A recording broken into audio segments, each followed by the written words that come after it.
We want to restore the dignity of the African continent and position Africa as an equal partner in the world economy and international politics. We want Africa to be like Europe. We don't want Europe to treat Africa like it is its own subject. Africa's time is now. No one should continue with the exploitation of our minerals without our involvement. Not even China will be allowed to recolonize Africa.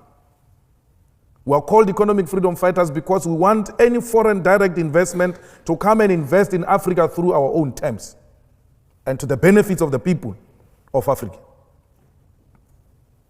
It might be a dream. Some might think it's not real.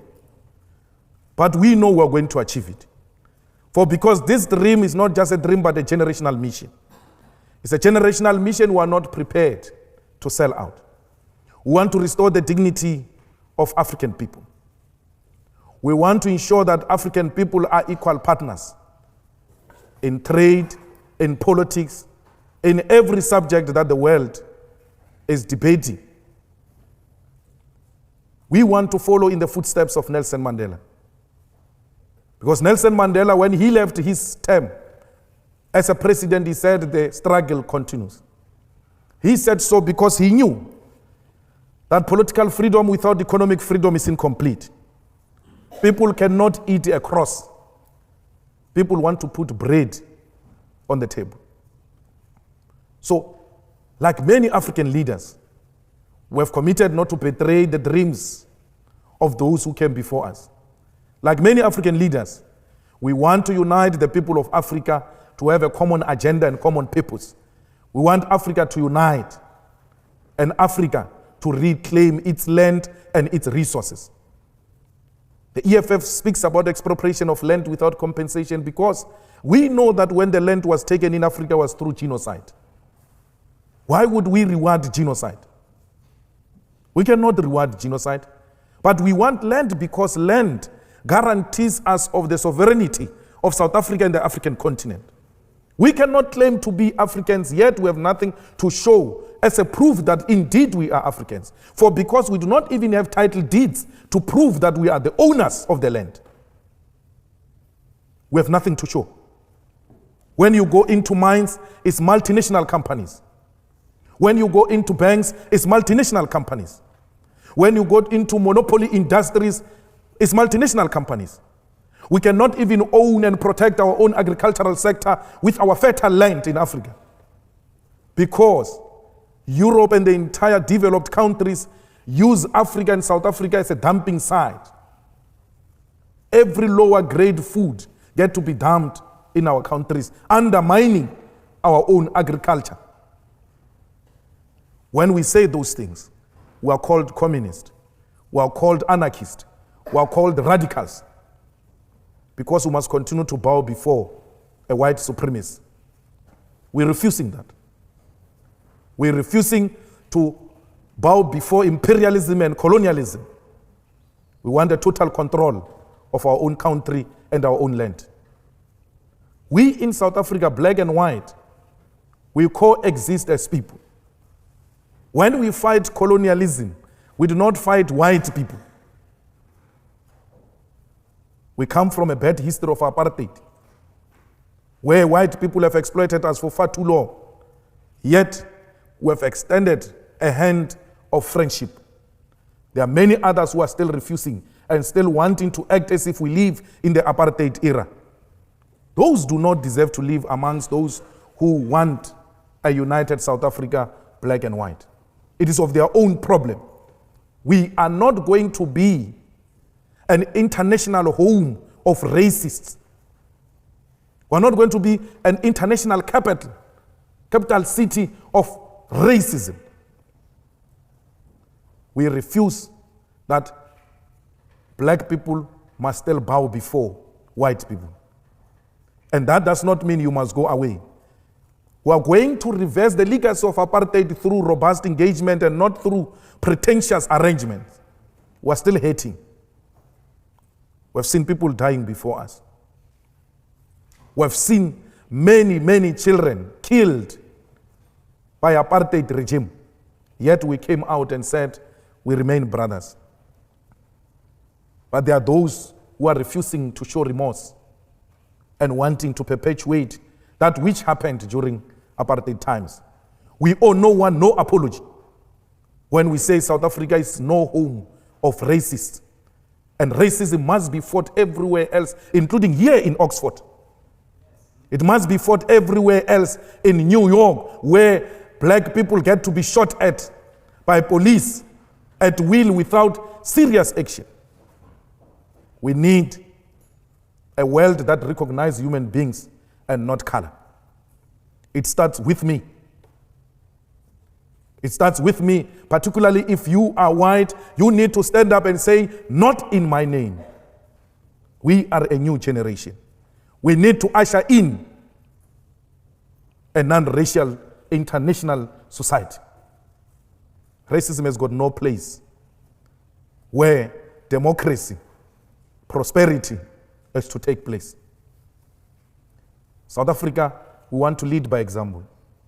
In the same way we led by example and accepted that the colonizer and the colonized must share territory. Even beyond the defeat of the colonizers, we did not seek to pay revenge. We continued to share territory with those who colonized us because we believe strongly that there is a place for everyone in South Africa. But let us transform the economy to benefit all. We cannot protect white privilege at the expense of the majority African people in South Africa and the whole entire African continent. We are hated for saying that. We are hated for demanding that we must all be treated as equals. It's not going to change that. We will rather die for a dream that is going to be realized by many generations after us. Even if we don't realize it ourselves, we've made a commitment to lay a firm foundation for generations to come. We seek to inspire confidence amongst many, many, many African masses that they must stand on their own. In this day and era, you still have a situation where there are African states paying colonial tax to France. France, it is what it is because of those African states. You have the reserve banks of African states in France and not in Africa itself. And we must accept that and say it is acceptable, it is in the interest of Africa. It is not. We want Africans to have control over their own currency. We want Africans to have control over their own economy and what constitutes their own economy. Our struggle seeks to inspire that. Our struggle seeks to inspire accountable African leaders, not dictators, not unaccountable leadership that turns a public purse into a personal purse. Some leaders in Africa, when you ask them for money, they go and fetch from a reserve bank and give it to you because they treat a reserve bank as a personal bank account. It can't be. We want leaders who are responsible. We want leaders who are accountable. We want leaders who will go to elections and be elected through democratic means. Let people determine their own leadership and not because leaders are torturing them and intimidating them and imposing themselves on the people. We were happy when South Africa became one of the last liberated countries because we thought we would learn from many failed African states and not repeat similar mistakes. But it looks like we are traveling in the same direction that was traveled by failed African states. In the whole of Africa, I met some of the students earlier, some are doing research in Africa. You must go and check the facts. In every failed state, it became so because of an individual called president. The president takes over the country and everything else gets to be designed around the individual called president. They move from a democratic rule to personal rule. They respect individual more than the state institutions. If a president does not like a red beret a law is passed that all red berets are banned in this country.